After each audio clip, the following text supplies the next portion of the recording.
Hello there, Richie Stormtrooper here. Welcome back. Now, if you've been following these tutorials, you will know that in another video we looked at the RS Prop Masters strapping kit and looked at some of the problems, some of the potential we have there for improving it and things that we probably want to replace. If you want to see that video, click on this link, go back and watch that now. These are, of course, the elastic thigh straps which fit into the inside of the thigh armour and allow us to connect them to our belt and suspend the thigh armour from our belt. In that video I talked about how these are not finished when you buy the strapping kit, that you only receive the length of elastic that you need for it and you still have to sew it yourself, and I also said I would provide you with a short tutorial about how to do that. So let's get started with that.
As you can see, although it's slightly disappointing that the RS Prop Masters strapping kit doesn't include these finished ready for you to use and install, it's quite a simple process.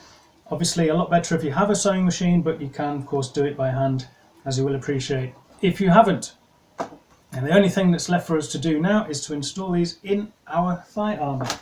These then are my finished thighs. For gluing these in there, I'm going to be using my E6000. You can use super glue, you can use any glue that you see fit, that you are sure will work. I find this is a great way of establishing a strong bond between fabric and plastic, whilst also being, you can correct it. If you don't like it, you want to replace these somewhere down the line, this will be very strong, but it will not be completely permanent. You can tear these out. All I'm going to be doing then is applying the glue directly to the fabric and gluing them on the inside of here. Now, one thing you may find surprising that I think is very important, you're going to want to glue these in there so that pretty much only the loop peeks over the top. Maybe a little bit of slack in there for suspension, bit of flexibility.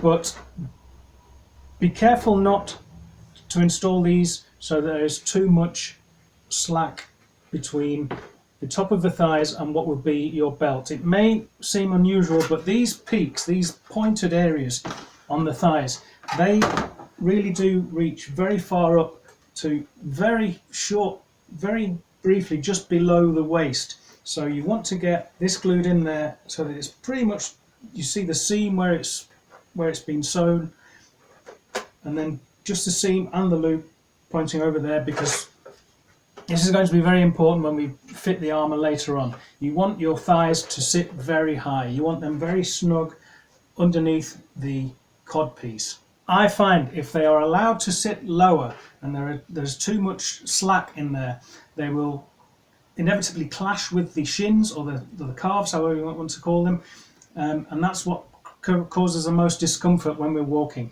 You will get skin trapped, particularly in the back, the area behind the knee, trapped between the thighs and the calves. I have a lot of people ask me whether you can trim out armour, whether we need to cut the thighs down to size on the top, and I'd say yes, there are little bits and bobs that you can do to trim the armour once it's complete, once we're doing a final fitting. But bear in mind, I am only 5'8". Well, not even quite 5'8", 1m72. So I'm rather short by today's standards. But there were a lot of original Stormtrooper actors that were around my height and maybe even a bit shorter. And I can get screen accurate armour to fit me comfortably without having to cut any excess from here or from the calves, and this is probably my biggest tip for getting leg armour to fit comfortably. Get the thighs sitting nice and high, bit of tension so that when you pull your belt tight, these sit nice and high and don't clash with the lower limb parts. So we can go almost up to the top there, up to that seam with our glue. Just going to press it in there, align it completely centered with this seam. These are going to sit completely in the middle. So just like that, we've got a little bit of slack in there. It's not glued necessarily all the way to the top, but we've only got the loop essentially and a little bit more peeking over the top. The best way to hold that all in place, of course, is with our strong magnets, our rare earth magnets. Just a few here and there in the corners like so.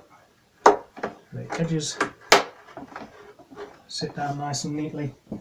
And then we can just leave that to dry for a good few hours, and that will hold for as long as we need it to hold. And of course, just repeat on the other side. I do hope this video was interesting or useful for you. If so, please do like and subscribe. I'd love to have you on board, and I look forward to seeing you in the next video. Take care.